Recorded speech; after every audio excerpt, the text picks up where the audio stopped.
The first, there was another one, but that was the first one. And because he took the film out of the market, and then he walked away with it when nobody was already bidding for it, you know?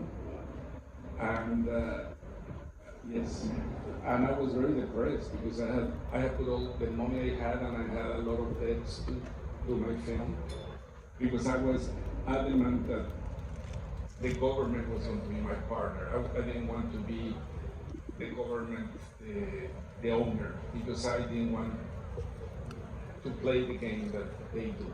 You know, that you have to be kissing the ring of the Pope over there. And because of that, they got upset. And I ended up with no distribution, and no money, and also in debt. Child. I'm with a child, yeah. And I never planned to go to Hollywood, never. I mean, when I was a child and I was watching Poseidon Adventure, saying, oh, I want to do films like that. But Sidney Pollack saw my first film, and they flew me to LA, they offered me a job. And then that pretty much stabilized a little bit my money situation. The film opened in Mexico, and it was a huge hit. We hadn't paid the debts, and yeah. But the first job you made in the US was an episode of Fallen Angel, right? Produced by Sydney and Stuttgart. Yeah. Yes. And in an interview you say that you feel really uncomfortable and very numb on the set of that episode. You're not very comfortable with yourself. Why? I was terrified. I was. Okay, he gave me this. It was one more time. It was 5 short films. All of those. It was a series that was going to be 5 short films. All of them based upon short stories of film of noir crime classics of the 50s and 60s, 50s and 40s, and from Donald Wesley to Chandler and so on. Not only that, they had like top directors directing everything. There was Steve Soderbergh, who was like after Sex Lies and Videotapes and all of that. Jonathan Kaplan, who had won the Oscar for The Accused. Phil Joannou, who was the most famous young guy at the time, and also Tom Cruise directing one, and Tom Hanks directing the other one. And I was the new guy, and my English was so. I was so scared of everyone, and on top of that, every time I had my 6 days to shoot the thing, and then we come back and say, you know what? Now you have 5 because one of the Toms needs one more day. And then I had my location that I love. I prepared my locations. Hey, you know what? The other Tom likes your location. He's going to take the location. So I had my location. So I was like the ugly duckling, and I was terrified. And then I was working with Laura Dern, Diane Lane, and Alan Rickman, and I was terrified of them. On top of that, the location, the house, a beautiful Frank Lloyd Wright location, was under the Hollywood sign. And I would arrive and say, oh shit. And the thing is Alan Rickman can be very intimidating. He could be very intimidating, just because he's very serious, has this super deep voice, and it's very, very short. His expressions, very clever and very sharp.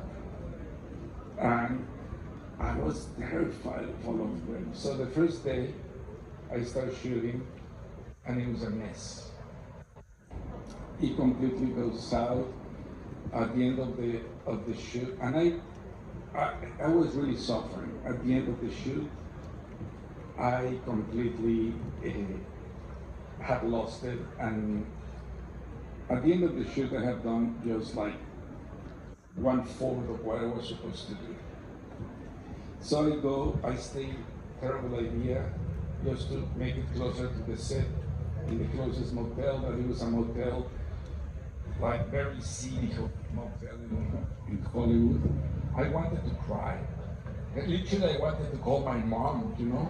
It was like, I was so, and the next day I arrived as terrified. And then the AD comes and says, the assistant director, and says, hey, Alan and Laura want to talk to you. And then it's the moment I genuinely think, okay, this is the moment that I'm fired.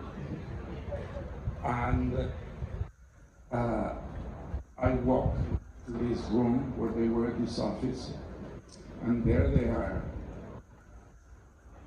And Alan says, hello, Alfonso.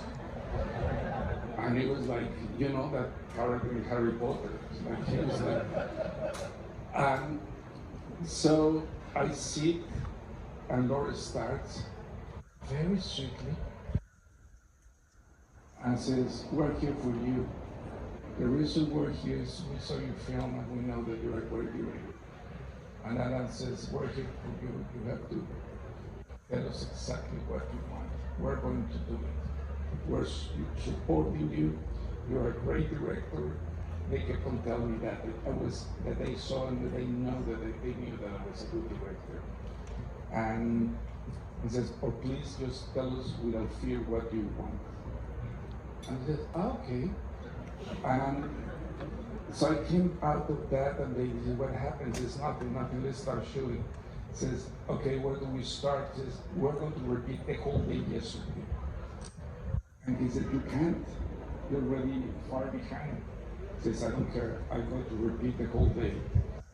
And I'm just saying this because that is an example of how people in your life, that cross in your life, and suddenly gives you a vote of confidence, can change everything.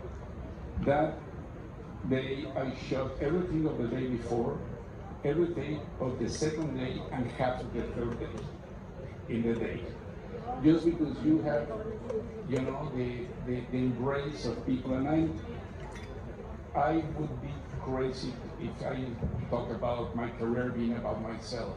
It's about Sidney Pollack, about these people, about Luis Manlio in Mexico, Jose Luis Garcia Gracia in Mexico, so many people that they pave your way. And at the end, I finished on time, and that was the show that got the awards among all the other shows in the series.